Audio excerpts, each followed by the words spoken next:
Amém, queridos? Amados, o Senhor, Ele colocou essa palavra no meu coração. Eu estava meditando ainda ontem, na madrugada, e pedindo confirmações de Deus, orando ao Senhor. E Deus colocou muito forte essa passagem no meu coração. E começou a ministrar não só este exemplo desses dois irmãos, de Caim e Abel, mas outros personagens da Bíblia, em que Deus mostra a diferença da qualidade de um e dos erros do outro. O interessante que a Bíblia nos mostra, e que Deus começou a colocar no meu coração, eu comecei a orar, falei Caim e Abel, Caim e Abel, Caim e Abel. E engraçado que eles são irmãos, nasceram na mesma casa, seus mesmos pais, viviam-se no mesmo ambiente. Imagina, Caim e Abel, eles, o que um tinha, o outro tinha. A criação foi a mesma, o ensino foi o mesmo. Eu imagino que naquele lugar eles não eram um de cada família, ele não era um vizinho, não era alguém que tinha tido um outro ensinamento, um outro pai, uma outra referência. Não, os dois tinham aprendido no mesmo lugar, tinham crescido no mesmo lugar. Mas mesmo estando no mesmo lugar, existe a questão de caráter, existe a questão pessoal, a individualidade, o livre-arbítrio, aonde a Bíblia nos ensina o tempo todo que Deus não intervém, Deus não entra com intervenção no nosso livre-arbítrio. Somos livres, eu e você, nós somos livres. Basta nós olharmos para as nossas famílias, aqueles que têm mais de um irmão, aqueles que têm outro irmão, sabe, mesmo ainda que sejam gêmeos como eu sou, por exemplo, ainda assim tem as diferenças, as personalidades, o temperamento, e mesmo criado pelos mesmos pais, tendo as mesmas coisas, mas cada um vai formando o seu caráter, a sua individualidade, o seu livre-arbítrio. É tão tremendo que os gêmeos idênticos, no caso, como disse, como eu sou, a semelhança, a voz, os desejos são parecidíssimos. Engraçado que uma vez eu encontrei com o meu irmão, e lojas diferentes, quando a gente entra numa loja, se ele entrar na loja que seja a mesma marca, por exemplo, provavelmente ele vai escolher a mesma roupa que eu escolheria em outro lugar. Já aconteceu isso por diversas vezes. O gosto é muito parecido. Só que a minha impressão digital é diferente da do meu irmão. Interessante isso, porque Deus dá a sua individualidade. Por mais que pareça, ainda assim cada um é diferente um do outro. Olha o poder de Deus, a liberdade que Deus dá para fazer isso. E eu meditando nessa palavra, orando, falei, Deus, eu quero que o Senhor coloque algo no meu coração. E por que o Senhor está colocando? Eu pensei não só nessa passagem, meditei em outras palavras, em outras referências. E você imagina, ao longo de 13 anos, pregando constantemente, se não for Deus para nos dar uma revelação, uma palavra nova, não tem o que você pregar, não tem o que você falar. Onde você passa na Bíblia, por mais muitos livros existem, 66 livros na Bíblia, e muitas histórias e muitos personagens, mas sempre nós vamos esbarrar em pregações, e em mensagens, em versículos, em referências que se tornam mais remas ainda para a minha vida, e que vai chamar mais a minha atenção para que eu venha pregar a palavra. Isso é fundamental que aconteça, mas todas as vezes, ainda que pregue-se a mesma palavra, sempre o Espírito Santo traz uma mensagem nova aos nossos corações. Esse é o poder da Bíblia, de Deus, servir ao Senhor. A Bíblia diz que Deus renova a sua palavra a cada manhã. Quer dizer, Deus, ele é uma fonte inesgotável. Se você ficar debaixo da fonte, a água vai cair continuamente. Engraçado que não é a mesma água, sempre vai ser uma água diferente. É da mesma fonte, mas é uma água diferente. Eu não sei se você compreende, mas se eu encher uma vasilha naquela fonte, vou levar aquela água embora. Aquela água daquela fonte que eu tirei já não está mais lá, mas a sequência da água que continua caindo não acaba. Assim é servir a Deus, assim é conhecer a palavra, assim é obedecer à voz de Deus. É entender que cada dia Deus tem águas novas para as nossas vidas, em nome de Jesus, e permanentes sobre as nossas histórias. E procurei outra mensagem, outro personagem orando, como faço muitas vezes que estou orando, buscando ao Senhor em direção, mas Deus colocava no meu coração essa passagem, e eu tenho colocado alguns temas em relação a algumas mensagens, e Deus colocava no meu coração, e quando Ele firmou no meu coração essa palavra, eu quis entender, e Deus mostrou isso para mim, que Caim e Abel, esses dois irmãos, representavam essa igreja de Cristo. E aí, se a gente decorrer a Bíblia, aí é onde há a conexão verdadeira desta revelação de Deus. Algumas pessoas podem pegar a Bíblia, ler e dizer, olha, Deus está me revelando, mas ela vai falar um monte de coisa que não há conexão com o contexto da Bíblia. Isso não pode ser de Deus. Um dos parâmetros bíblicos para que seja de Deus e seja totalmente de Deus, tem que haver conexão. A Bíblia tem que ter concordância. A Bíblia tem que se comunicar. Nós não podemos pegar um texto isolado e trabalhar nele dizendo, olha, é isso aqui. Não. Todo texto isolado gera pretexto. Pretexto é coisas que as pessoas se isolam para viver em pecado, para errar. A Bíblia, por muitas pessoas, é dito é a mãe de todas as heresias. A Bíblia é a mãe de todas as heresias. As religiões, as seitas que existem são extraídas da Bíblia, só que extraídas de forma isolada. Se eu pegar e dizer lá em João capítulo 15, olha, verso 35, Jesus chorou. Uma vez eu recebi um e-mail, faz muitos anos, leia exageradamente assim mesmo. Aí vinha uma história toda triste, destruindo tudo, e daqui a pouco dizia assim, leia toda semana 150 vezes o versículo de João 11, 35, se eu não me engano, que é Jesus chorou. Quer dizer, eu imagino quando você estivesse lendo no 30ª vez o nome lá, você já estava se esgoelando junto com aquele versículo. E Jesus chorou. E Jesus chorou. Quer dizer, qual que é o significado de você ler aquela passagem por diversas vezes, repetidamente, uma referência isolada? Jesus chorou por quê? Por que é que Jesus chorou? Quer dizer, a Bíblia, ela tem um contexto. A Bíblia não pode ser isolada. E desses isolamentos que as pessoas os fazem, elas tiram os seus conceitos e criam as religiões e seitas. Por exemplo, existem algumas igrejas que pregam o uso do véu. Eu vou dizer, colocar o véu na cabeça. Onde está o véu? Está na Bíblia. Em Corinto fala, na cidade de Coríntios, lá no capítulo de Coríntios, no livro de Coríntios, na cidade de Corinto, Paulo pregando para a igreja de Corinto, aplicando-se o uso do véu. Isso está na Bíblia. É para se usar o véu a mulher. Só que diz a Bíblia que era para usar o véu, e a Bíblia continua dizendo que o véu da mulher é o cabelo da mulher. Aí algumas outras igrejas não cortam o cabelo, porque se ou usa o véu, ou tem um cabelo comprido representando o véu. É bíblico, é bíblico. Só que Paulo estava pregando para uma determinada cidade em Corinto, onde era uma cidade portuária, onde naquele lugar embarcações chegavam, barcos encostavam, e havia-se uma grande prostituição naquele lugar. E as prostitutas da época, elas eram conhecidas como as mulheres que tinham seu cabelo raspado, careca. Para se identificar uma prostituta, eles já sabiam, e olhando para seu cabelo, que ela tinha o cabelo raspado. Paulo, havendo pregando o evangelho, as prostitutas começaram a se converter. Elas começaram a aceitar a Jesus. E aí as pessoas encontravam na rua, quando chegava, já iam para cima encontrando, achando que era uma prostituta. E Paulo, vendo a necessidade da ocasião daquela cidade, ele impõe dizendo que a mulher que deveria se converter ali naquela cidade teria que ter o seu cabelo comprido, e aquela que não tinha deveria se usar o véu. Para quê? Para que até que o seu cabelo crescesse, soubesse que ela não era mais uma prostituta, mas que ela era alguém transformada pelo poder do Evangelho de Cristo. A Bíblia toda ela tem um contexto histórico, e há essa conexão onde ela toda se amarra, que nos estudos de teologia é chamado de hermenêutica, e onde a Bíblia é a conexão, onde nós conectamos uma Bíblia, um versículo ao outro. E eu estou dizendo isso por qual motivo? Estou dizendo porque se eu pregar uma palavra, contar uma história e dizer para você que Caim e Abel representa a igreja, e se isto não se conectar na Bíblia em outra passagem, eu estou pregando uma heresia. Eu estou trazendo uma direção que não condiz com a Bíblia. A Bíblia existe muitas simbologias.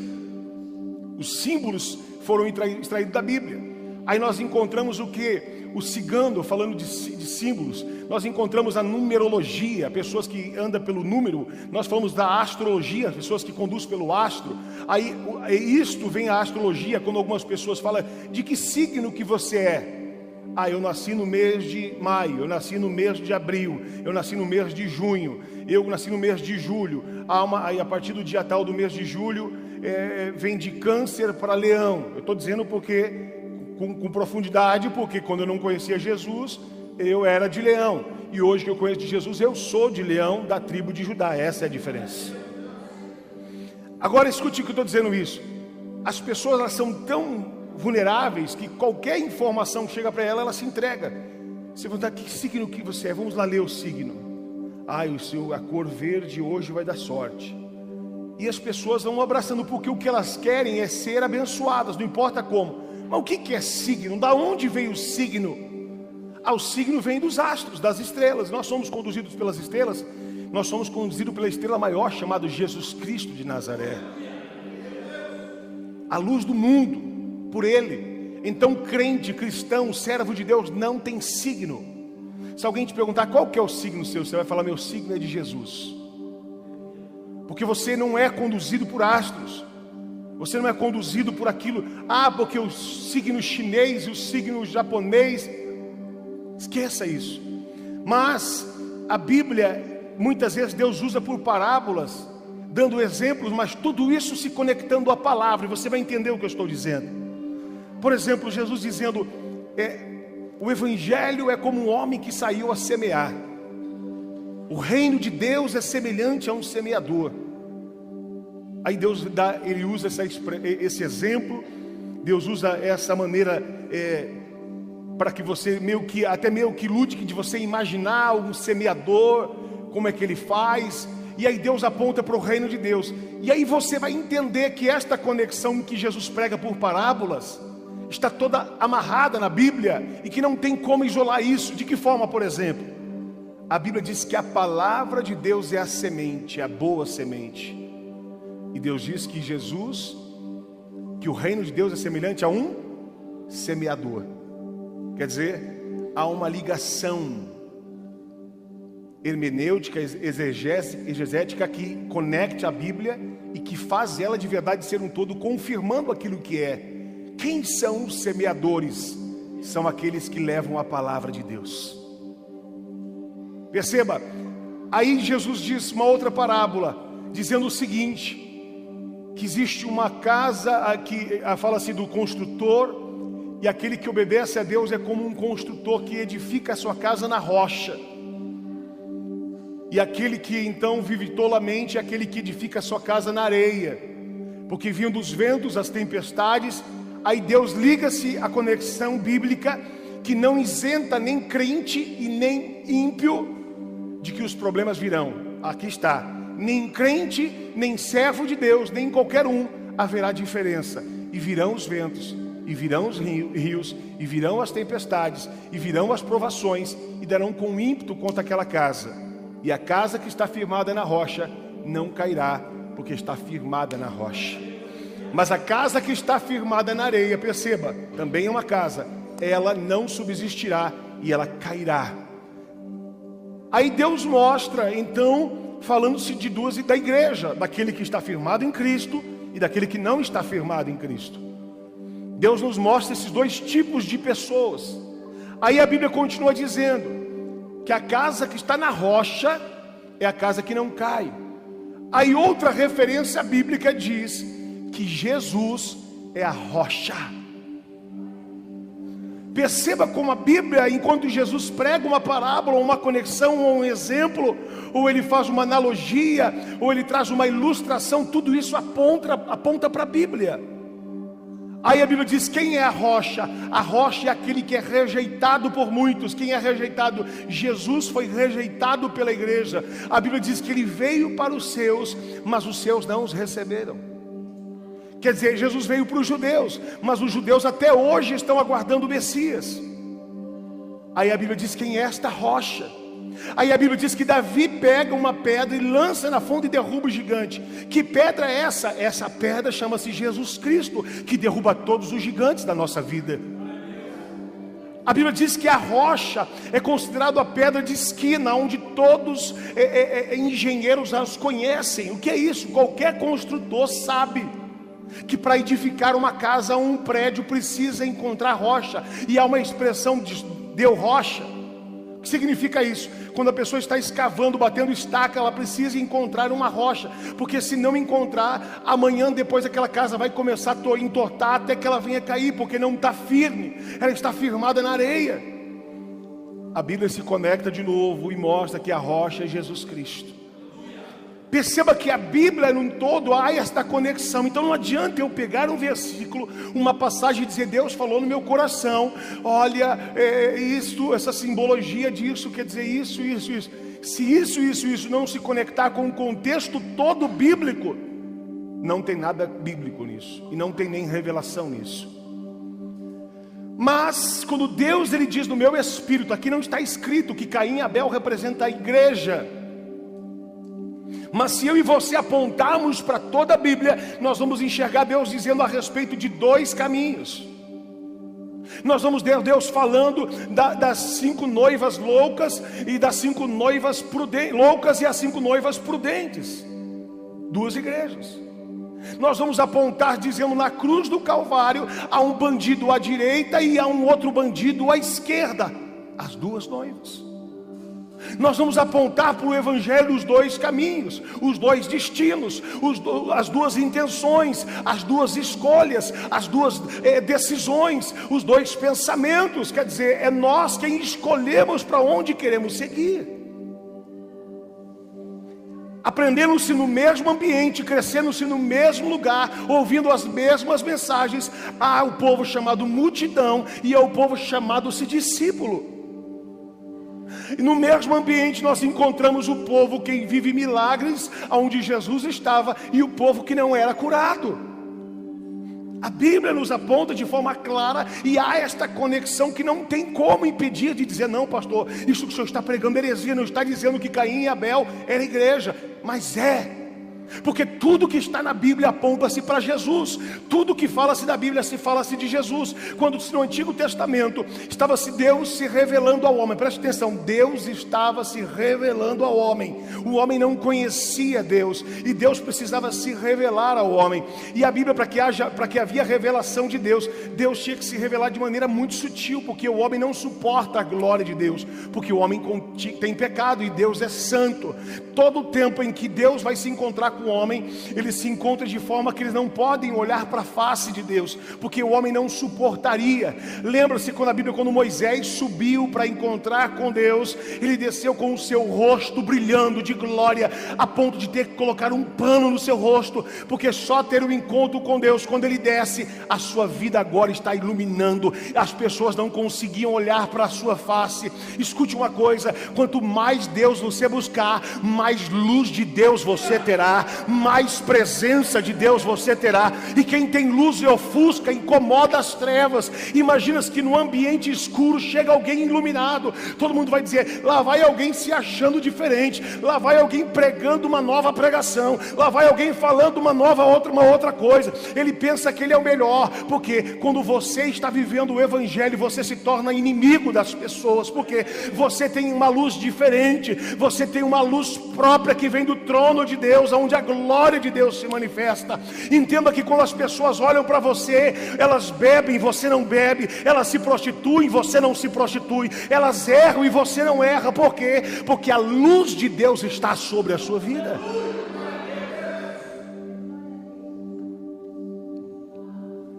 Quando eu e você começamos a compreender o que a Bíblia quer nos ensinar, Deus me revela algo tremendo.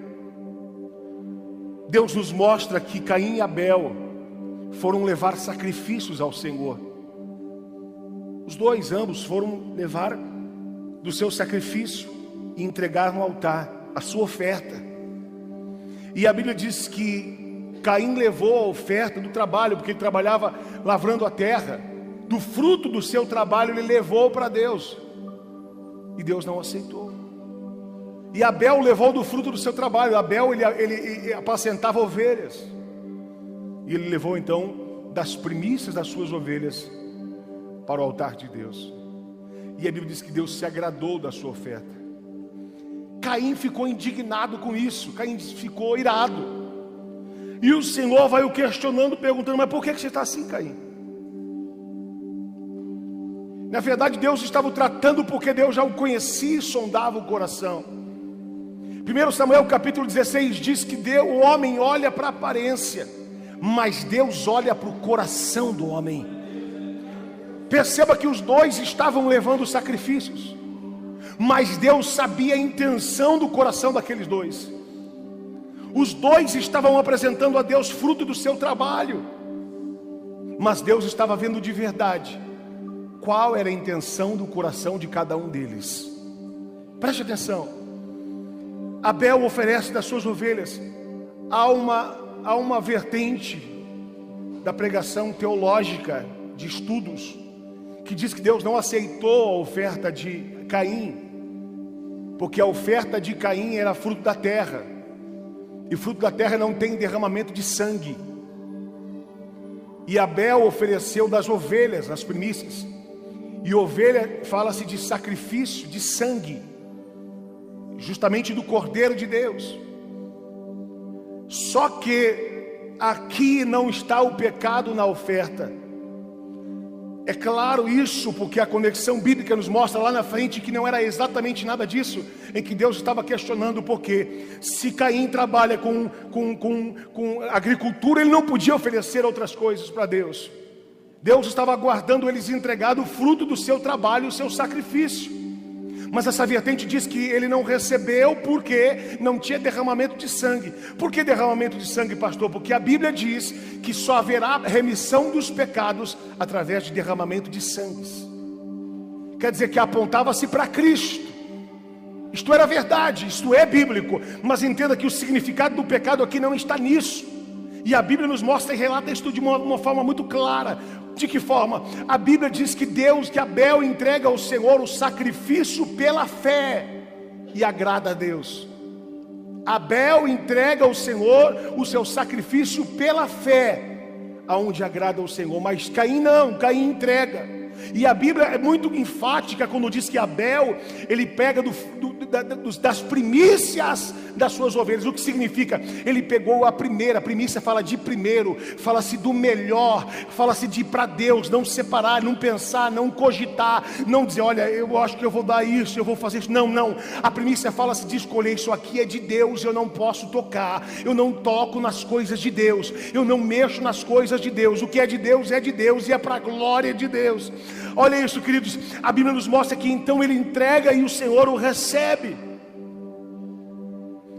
E teve mais, seu irmão Abel foi pastor de ovelhas e Caim foi lavrador da terra. E aconteceu ao cabo dos dias que Caim trouxe do fruto da terra uma oferta ao Senhor. A Bíblia não fala a primícia. Caim trouxe uma oferta ao Senhor. E Abel também trouxe dos primogênitos, dos primeiros das suas ovelhas e da sua gordura. E atentou o Senhor para Abel a sua oferta, mas Caim e para a sua oferta não atentou. Quer dizer, Deus não recebeu aquela oferta. Deus não recebeu aquela oferta. E irou-se Caim fortemente, e decaiu-lhe o seu semblante. Quer dizer, ele ficou indignado. E o Senhor disse a Caim: por que tu iraste? E por que decaiu o teu semblante? Se bem fizeres, não haverá aceitação para ti. E se não fizeres o bem, o pecado já está à porta, para ti será o desejo, sobre ele os dominarás. E a Bíblia continua dizendo que agora, olha isso: e falou Caim com o seu irmão Abel, no verso 8, capítulo 4. E sucedeu que, estando eles no campo, se levantou Caim contra o seu irmão Abel e o matou. Caim falou com o seu irmão Abel, e sucedeu que, estando eles no campo, se levantou Caim contra o seu irmão Abel e o matou. E o Senhor disse a Caim: aonde está Abel teu irmão? Deus já sabia, mas Deus queria ver a intenção do coração dele, se havia arrependimento, se aquela oferta que ele tinha dado era uma oferta sincera. Aonde está o seu irmão? Ele disse: não sou eu, caso alguém guardador do meu irmão? Sabe aquela expressão? Uma vez eu falei sobre isso, que antigamente, não sei se hoje os jovens, as pessoas fazem isso, mas alguém perguntar a alguém e fala assim: peraí, o fulano está aí, você fala: deixa eu ver se está aqui no meu bolso, peraí. A pessoa chegou, a pessoa não está com você. Aí a pessoa te pergunta: fulano não está? A pessoa fala assim: peraí, deixa eu ver se está aqui. Caim fez exatamente isso com Deus. Aonde é que está Abel? Ele disse: acaso eu sou o guardador do meu irmão? Onde ele está é problema dele, não é problema meu. Mas Deus sabia que ele havia matado o seu irmão. E mesmo assim ele não se arrepende, ele afronta, ele confronta, ele vai para cima de Deus e aponta a Deus: peraí, o que você quer que eu fique sabendo do quê? Eu não sei de nada. Deus não queria acabar com a vida de Caim. Deus não quer acabar com ninguém. Deus só quer nos ensinar a viver em santidade. Acaso eu sou o guardador do meu irmão? E disse Deus: o que fizeste? A voz do sangue do teu irmão clamava a mim desde a terra. Amados, essa parte é muito forte. Diz que ele morto, Abel morto, a voz do sangue dele clamava a Deus.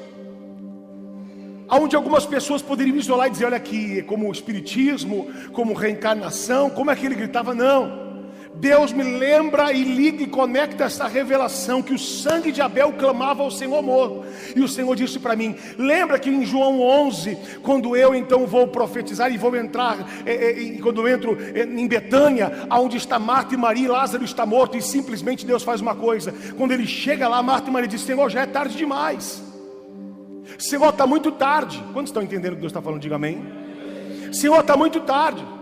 O meu irmão faz 4 dias que está morto, enterrado.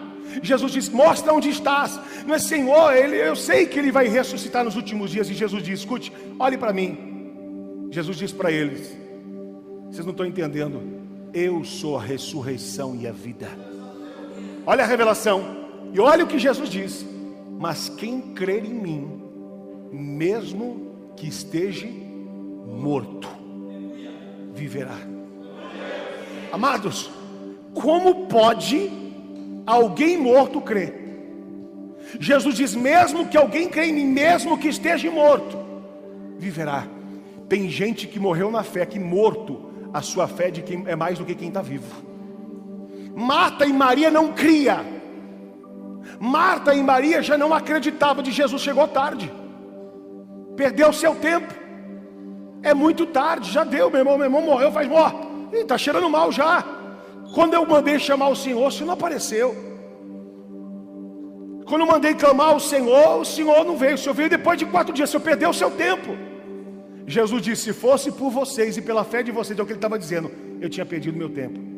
Mas como eu vim aqui pela fé do seu irmão, ele ainda morto, quem crer em mim viverá, diz o Senhor. Lázaro morto cria mais do que Marta e Maria viva. Tem gente que está morto, quebrado, arrebentado, perdeu, não tem, passa prova, passa luta, passa adversidade, mas ainda diz: eu vou sair desta provação no nome de Jesus Cristo. Eu vou passar por essa prova e vou viver o extraordinário. Eu sei que eu vou sair dessa aflição. Eu estou arrastando, estou gemendo, estou na guerra, estou na luta, estou na batalha, está doendo, está difícil, mas ainda há esperança no meu coração, ainda há fé no meu coração. Eu ainda acredito que é o meu Redentor vive e que em breve ele se manifestará.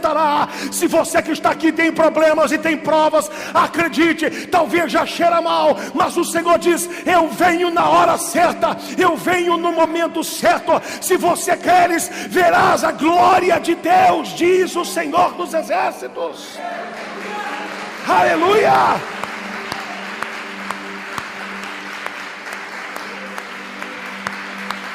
Aleluia, Senhor, a Ti é toda a glória, Deus.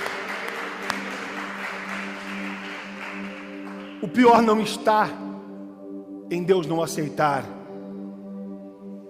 mas nesta revelação, onde Deus coloca Caim e Abel. Deus me ensina algo tremendo, queridos.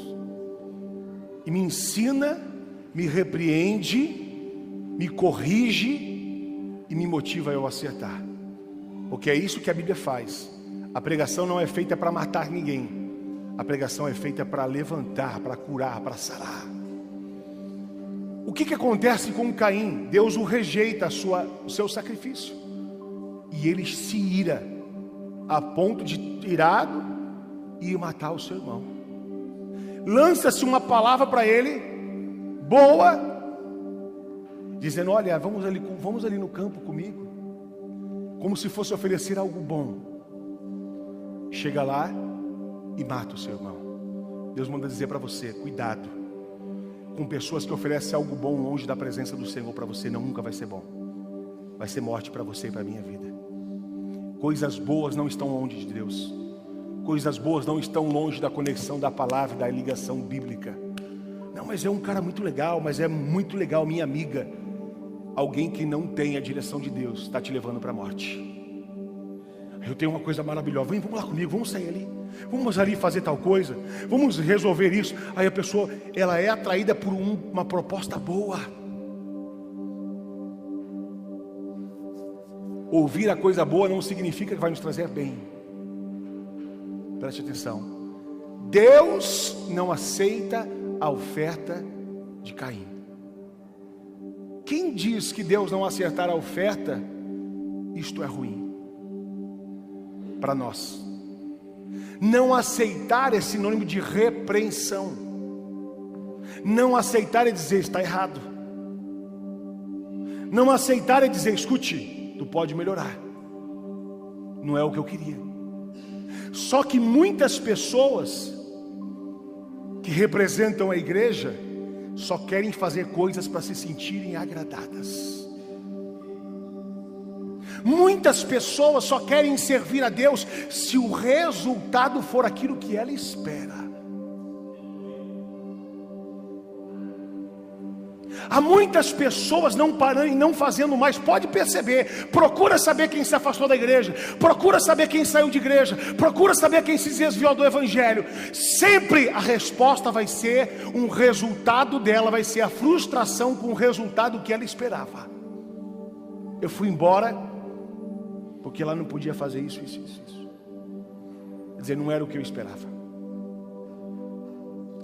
Há muitas pessoas indo para a morte, caminhando como matadouro, como boi ao matadouro, desviando-se de Deus porque ouviram o não de Deus. Isso é muito forte, irmãos. Aleluia. E disse o Senhor no verso 9 de capítulo 4 de Gênesis a Caim: onde está Abel, seu irmão? E ele disse: não sei. Sou eu o guardador do seu irmão. E disse Deus: o que fizeste?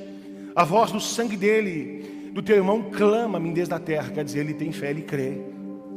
E agora maldito, olha isso, e agora maldito és tu desde a terra, em que abriu a boca para receber da tua mão o sangue do teu irmão. Quando lavrares a terra, não te dará mais a sua força. Fugitivo e errante serás da terra. Olha Deus falando para ele. Não era Deus quem estava amaldiçoando, era ele que havia se amaldiçoado. Então disse Caim ao Senhor, aqui está a resposta. Então disse Caim ao Senhor: é maior a minha maldade que a que eu possa ser perdoada? É maior o meu erro em quem possa ser perdoado? Existe perdão? Eis que hoje me lanças da face da terra, e da tua face me esconderei, e serei fugitivo e errante na terra. E será que todo aquele que me achar me matará? Disse ele para Deus. Olha o que Deus disse para ele. O Senhor, porém, disse-lhe: portanto, qualquer que te matar a Caim, 7 vezes será castigado. Olha isso, meu irmão. Deus queria que Caim fosse morto? Deus queria que Caim fosse morto? Não. Quem te matar vai ser 7 vezes castigado, vai ser pior para ele. Deus não age como nós agimos. Quem matou o seu irmão foi ele. Ele disse: agora então vou ser fugitivo, agora todo mundo vai me matar, agora vão arrebentar comigo. Deus falou: não, quem te matar vai ser 7 vezes castigado, vai ser pior para ele, porque Deus não age, irmão, desta forma. Não é porque você pecou, Deus vai te arrebentar porque tem prazer nisso, não. O não de Deus não é para te matar, o não de Deus é para te levantar, o não de Deus é para dizer, você pode acertar, o não dizer é porque existe uma nova oportunidade de Deus para a tua história. Então disse Caim ao Senhor: maior do que a minha maldade é o que possa ser perdoada. Então disse: hoje me lanças da face da terra, e da tua face me esconderei, e serei fugitivo e errante na terra, e será que todo aquele que me achar me matará? O Senhor, porém, disse: não, tanto qualquer que te matar, Caim, 7 vezes será castigado. E pôs o Senhor um sinal em Caim. Olha o que Deus faz, irmãos. E pôs o Senhor um sinal a Caim, para que não ferisse qualquer um que o achasse. Deus colocou uma proteção na vida de Caim. Disse: ninguém vai te matar. O cara foi ruim, o cara foi mal, o cara entregou uma oferta que não agradou a Deus, fez algo que desagradou o Senhor.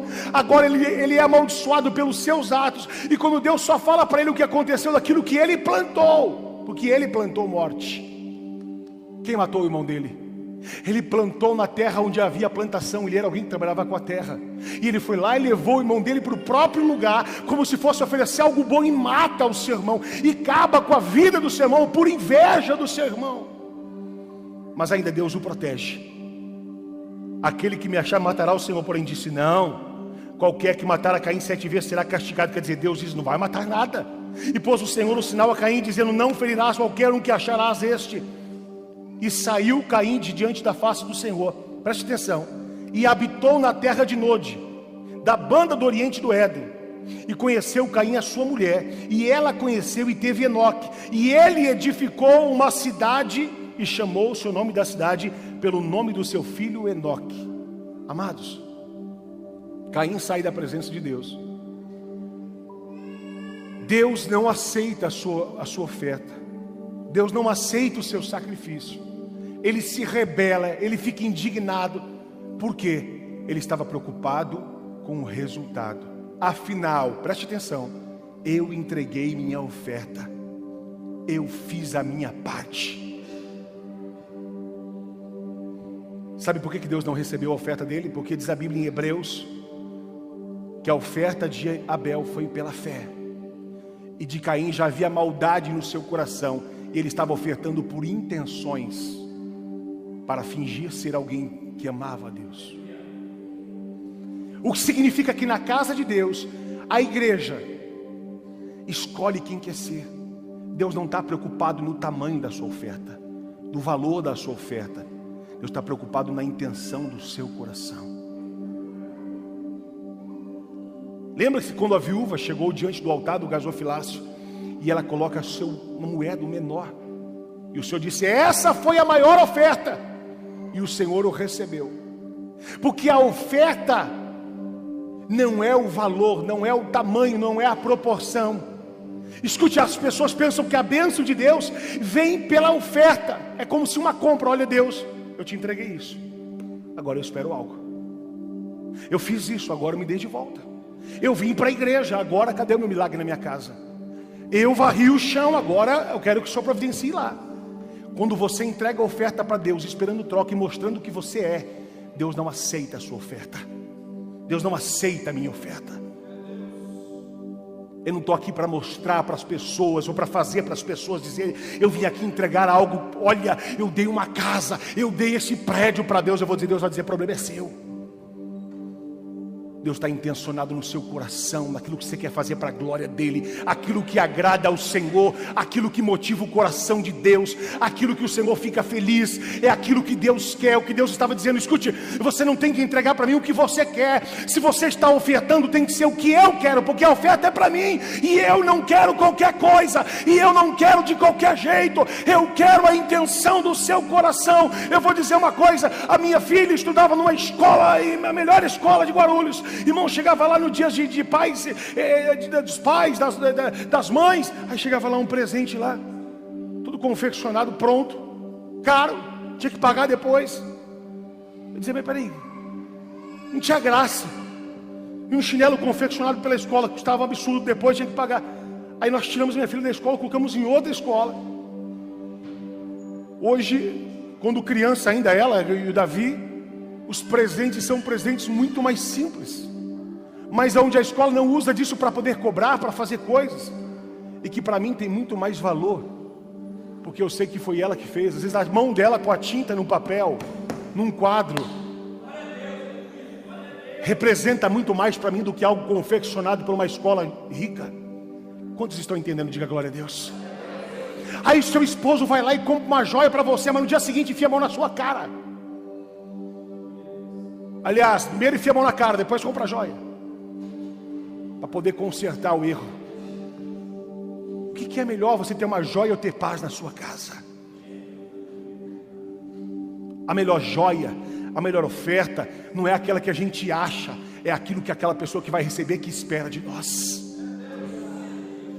Olha, eu trouxe para você, viu, Charles, isso aqui para você. Vai dizer, mas eu não gosto disso aqui. É o que eu tenho para você, isso aí, tá? Está rejeitando? Não gostou do que eu te dei? Ele diz, não gostei, quem está recebendo sou eu tenho o direito de não gostar. O presente é para mim. Deus está dizendo, o presente é para mim, você veio trazer aqui, eu não gostei, qual o problema disso? Ele podia dizer, Senhor, me perdoa, eu vou procurar algo que te agrada e vou lá buscar, Senhor. Me perdoa porque eu estou fazendo errado e eu vou fazer algo que te agrada, Deus. Às vezes eu e você não queremos ouvir não de Deus, nós queremos fazer Deus engolir a nossa obra. Às vezes nós não queremos ouvir o não de Deus porque nós queremos que Deus aceite, e que os líderes, e que os pastores, que os membros têm que aceitar, porque eu estou fazendo o melhor. O melhor não é do seu jeito e nem do meu, o melhor é do jeito que Deus quer.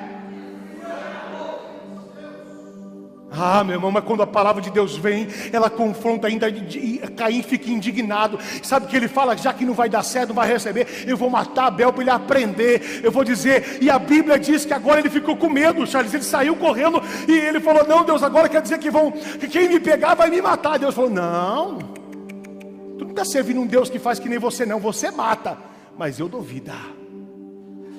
Você destrói, mas eu construo, diz o Senhor. Olha o que Deus diz para ele: fique tranquilo, ainda vou fazer um pacto com você. Ninguém vai te matar, porque ninguém é que nem você, Caim. Porque lá no livro de Hebreus a Bíblia diz, e no livro de 1 João capítulo 3 fala que Abel tinha maldade no coração. Abel tinha ira, Abel era mentiroso, ele vivia para fazer por aparência. Caim ele tinha maldade, Caim era ruim. Mas Abel não, Abel tinha um coração sincero e entregue a Deus. Ele era inocente, tanto que ele foi lá ouvir o seu irmão, aonde ele morreu dando ouvidos ao seu irmão.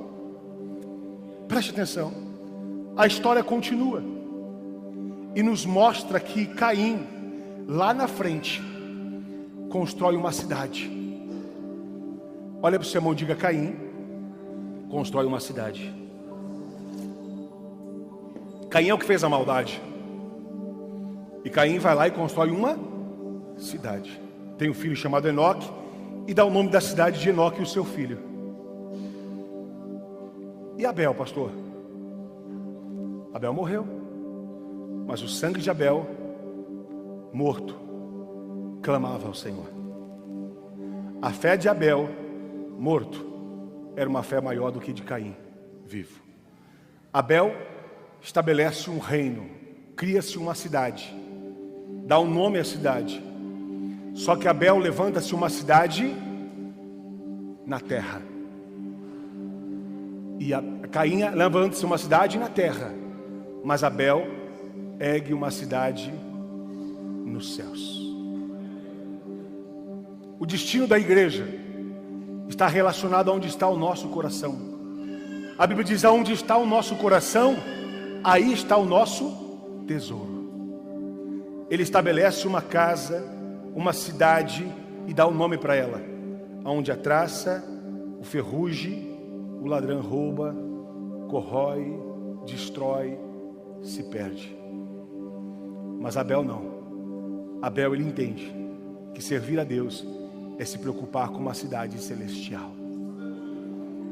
Uma igreja estabelecida nos céus e outra estabelecendo na terra. Aonde é que as pessoas têm se perdido? Naqueles que estão presos nas coisas terrenas, naqueles que estão presos nas coisas naturais, naqueles que estão preocupados em mostrar, em fazer e não agradar. Deus, ele quer me ensinar. Se você receber essa palavra na sua vida, fique à vontade. Mas eu recebo na minha vida essa palavra. Eu recebo na minha vida em nome de Jesus. Receber não significa que estou praticando. Agora cabe a minha responsabilidade de meditar nessa palavra, ruminar ela e trazer a cura de Deus aonde é que eu tenho errado. Porque às vezes eu estou decepcionado e frustrado, porque eu estou atrás dos resultados em que eu espero. Muitos homens de Deus não tiveram o resultado que esperavam e nem por isso desistiram. Elias, ele foge de Jezabel. uma mulher e vai para a caverna, se decepciona, se frustra, mas ele se arrepende dentro daquela caverna e volta para Deus. Davi, ele também faz coisas e erra, desagrada o coração de Deus. Deus levanta um profeta chamado Natã, chega diante de Davi e diz: escute uma coisa, tem um homem assim, conta uma historinha para ele. Um homem que tinha uma ovelhinha, um coitado, só tinha ela para viver. E aí ele conta, e um outro que era rico, tinha muitos gados. Só que o infeliz foi lá e pulou e matou a ovelhinha do coitado, que era uma só. Davi, olha, esse cara merecia ele a morte. Esse cara merecia ser arrebentado. Natã fala: esse cara é você, Davi. Esse cara que fez essa maldade com essa família simples, e que matou, e que arrebentou, e que traiu, chama-se Davi. Davi podia dizer: que você pensa que você é quem? Você é o profeta, mas eu sou o rei. Você vai morrer. Davi teve um resultado que não esperava. Davi recebe a frustração e o não de Deus através do profeta, porque o profeta é boca de Deus. E sabe o que ele faz? Ele vai se consertar diante de Deus. A Bíblia diz que ele vai até Araúna, no monte de Araúna, e fala para Araúna: eu vou fazer um sacrifício, meu Deus. E Araúna diz: tu é o rei Davi, pode usar todos os gados, tudo aqui tiver é seu, não precisa pagar nada. Davi diz: que? Eu não quero nada de graça, eu tenho que fazer algo que me custe, porque eu pequei contra o meu Deus e eu preciso me arrepender. Quantos estão entendendo o que Deus está falando? Davi tem um resultado, uma resposta que ele não esperava. Mas quando Deus fala não para ele, Deus rejeita o seu sacrifício, ele entende que é tempo de se arrepender. O que Deus quer que eu e você façamos nessa manhã é olhar para dentro de nós e perceber se o nosso sacrifício está agradando a Deus, e perceber se a nossa conduta está agradando ao Senhor, e avaliarmos dentro de nós o que é que Deus está falando. Porque se essa palavra está sendo anunciada, é porque Deus está falando com todos que aqui estão.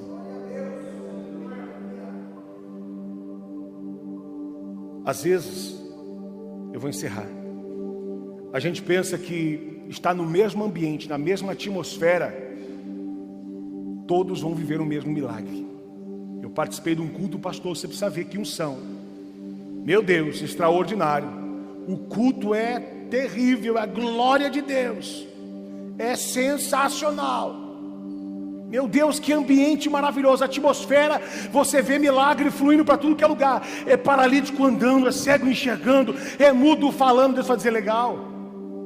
Mas e você, foi curado? Não, eu não. Porque estar no mesmo ambiente não significa que o teu sacrifício é igual ao do teu irmão que está sendo curado. Estar no ambiente não significa que o milagre já está disponível. O milagre só vai acontecer, sabe que horas? Na hora que você apresentar o teu sacrifício diante do altar de Deus. Olha para o seu irmão mais uma vez para a gente encerrar e diga: o milagre só vai acontecer na hora do sacrifício. Deus quer ver o seu sacrifício. O que é o sacrifício? É a nossa oferta, é o nosso presente para Deus. Eu estou no mesmo ambiente, milagre acontecendo. Deus fala: peraí, por que Deus entrou em lugares onde havia doentes para tudo que é lado e um só era curado? Por que Jesus chegou no tanque de Betesda e curou só um homem? Jesus estava naquele ambiente.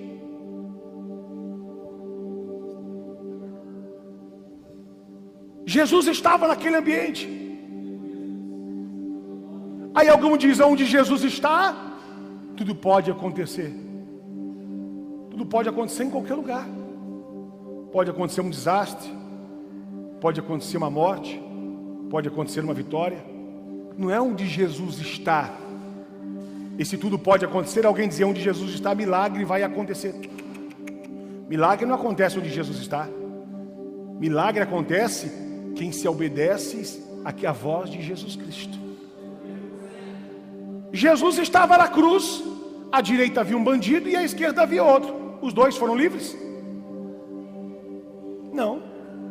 Um disse: Senhor, eu errei, eu era um ladrão, eu mereço. O Senhor não. Lembra-te de mim quando entrares no paraíso. ele entrega a oferta a Deus e a sinceridade do coração. O Senhor diz: hoje mesmo estarás comigo no paraíso. O outro diz: se ele fosse Cristo, se ele fosse Rei dos Reis, por que não te livra a ti mesmo? Não tem poder nem de sair você daí sozinho. Continuou lá crucificado. Não é onde Jesus está, é onde a sua oferta agrada o coração de Deus. O lugar do milagre não é o ambiente, é no momento da entrega do sacrifício. Qual é a oferta que você veio trazer para Deus hoje? O que é que você veio entregar para Deus? O que é que você veio reconhecer? Se a decepção e as frustrações com resultados estão te matando, é porque Deus está te ensinando alguma coisa. Quantas vezes eu fiz coisas e eu falava, eu brincava com as pessoas e as pessoas não gostavam. Eu dizia: meu Deus, Deus sabe do meu coração, minha intenção era fazer o melhor. Mas as pessoas não queriam, não estavam nem aí, não gostavam. E eu tive que aprender que aquilo ali não era para ser feito. Mas eu achava que era assim, Deus estava ensinando. O não das pessoas mostrava que eu tinha que ser diferente. Até que um dia um pastor disse para mim: aonde eu chegava, irmão, eu fazia brincadeira, só brincadeira. Estava orando sério, eu chegava lá e ficava gracinha com o outro no meio da oração. Porque eu queria ser agradável, eu queria ser uma pessoa feliz, eu queria ser uma bênção na minha cabeça, né? Aí um pastor disse para mim: escute uma coisa, você pode ser brincalhão, mas você quer ser conhecido como um fanfarrão, um brincalhão 24 horas e de vez em quando ser sério? Ou você quer ser conhecido como alguém sério, que de vez em quando brinca? É você que escolhe. Isso martelou na minha cabeça e disse: eu preciso mudar em nome de Jesus Cristo. Deus quer te levar a ser uma pessoa séria, que as pessoas olhem para você e vejam a glória de Deus. E que as brincadeiras podem acontecer, mas a sua marca é a seriedade do Evangelho. A obediência seja a marca do Evangelho. A fidelidade seja a marca do Evangelho. A submissão seja a marca do Evangelho. O que é as pessoas? É aquela, pastor, que bênção quando eu estou com as pessoas. Você precisa ver que eu se agrada. Eu vou dizer, a pior coisa não é quando você está com as pessoas se elas estão felizes. A pior coisa é se elas ficarem mais felizes quando você vai embora. Tem gente que está feliz quando a gente está, mas ela fica mais feliz quando a gente não está. Isso é decepcionante, porque às vezes nós pensamos que estamos abafando, estamos arrasando, e quando na verdade nós estamos abafando tudo mesmo. Feche os teus olhos em nome de Jesus Cristo. Curve a sua cabeça em nome de Jesus. Qual é a mensagem deste Evangelho de hoje para você e para mim? Qual é o resultado que você espera? Ou você está disposto a fazer o que Deus quer que você faça? Da forma que Deus quer que você faça. Entregar para Deus o que Ele quer receber. Pastor, eu vim aqui, pastor, eu tenho uma ideia fantástica. Ah, pastor, eu quero aqui plantar bananeira aqui para Deus, andar de joelho, bater a cabeça na parede para Deus. Mas Deus não quer isso. A sua ideia nem é a vontade de Deus. O seu sacrifício muitas vezes não é o que Deus quer. De verdade é um sacrifício, mas não é o que Deus quer. Deus não quer o que você pensa. Deus, Ele quer o que você dê aquilo que Ele quer. Pergunte para Ele: Deus, o que é que o Senhor quer da minha vida? O que é que o Senhor quer que eu te entregue, Senhor? Eu não quero ser mais um crente. Eu não quero ser mais um irmão que estou te entregando o sacrifício, mas não é o que te agrada. A gente poderia ouvir dizer: Caim e Abel. Abel entregou e Caim não entregou. Os dois entregaram, os dois deram, os dois se empenharam, mas não é o empenho que agrada a Deus, não é o fazer que agrada a Deus. O que agrada a Deus é fazer o que Ele quer que nós façamos. O que agrada a Deus é entregar para Ele a oferta que Ele está esperando que nós entreguemos. Com seus olhos fechados, eu quero que você reflita. Eu quero que você pense que você pode agradar a Deus por completo, Tu pode sair daqui hoje, matar o seu irmão. Ou tu pode sair daqui hoje que nem Davi e dizer: Deus, eu preciso melhorar. Eu quero fazer ofertas que agradam o teu coração, Senhor. O milagre está no lugar da oferta, no momento da entrega. O culto a Deus está todo mundo participando, mas na entrega que mostra-se a individualidade, na entrega que mostra o resultado em que você tem para oferecer.